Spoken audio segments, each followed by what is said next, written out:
Marathon Swim Shorts is brought to you by Intrepid Water. Are you ready to start swimming places? Connect with like-minded swimmers in our virtual group coaching program to learn everything you need to know to complete your next big swim. From training and feed planning to fine-tuning your technique. Find out more at intrepidwater.com. Awesome. What advice would you give to an aspiring marathon swimmer? So, you hear that you should swim, like if you're in a bad place, you should swim to your next feed and just swim to your next feed. And to me, that's too long. Like I think that the best advice that I ever got was before my first English Channel swim.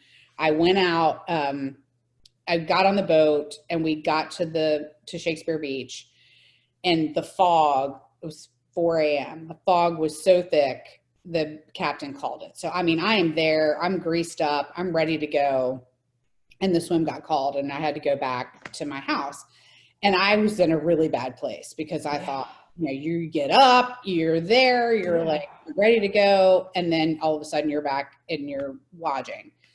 So I called one of my friends and we were talking about it. And I said, what do I do? And he said to me, you get up tomorrow and you go back, because I was, assuming the fog was lifted, the conditions were fine. And so you go back tomorrow and you stand on the beach and you tell yourself that you're going to take one stroke and then the other stroke, and you're going to get one arm and then the other arm until you get to France.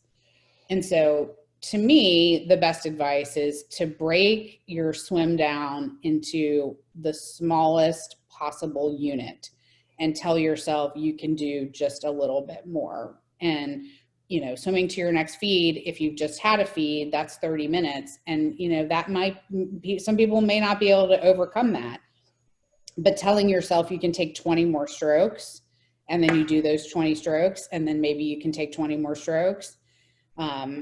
That to me is, because when you think about it, when you're standing on shore, if you really think about what you're getting ready to do, you wouldn't do it probably. Like you would say, there is no way I can swim from here all the way to France. Like there's no way I can do that. But if you say, I'm just going to put one arm and then the other arm, it takes away, the enormity of what you're getting ready to do.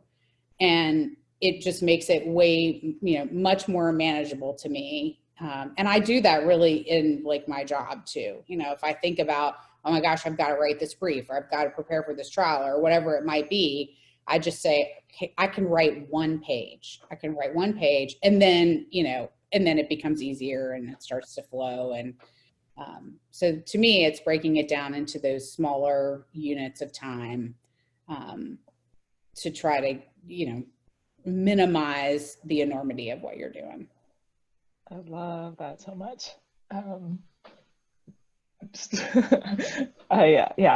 just started thinking like, wow, how could I break it down to even like parts of my stroke? Like what if it's like, okay, catch, pull, because you kind of do, but I love thinking about it like that. It's all about staying right in the present, right? Beautiful. Exactly.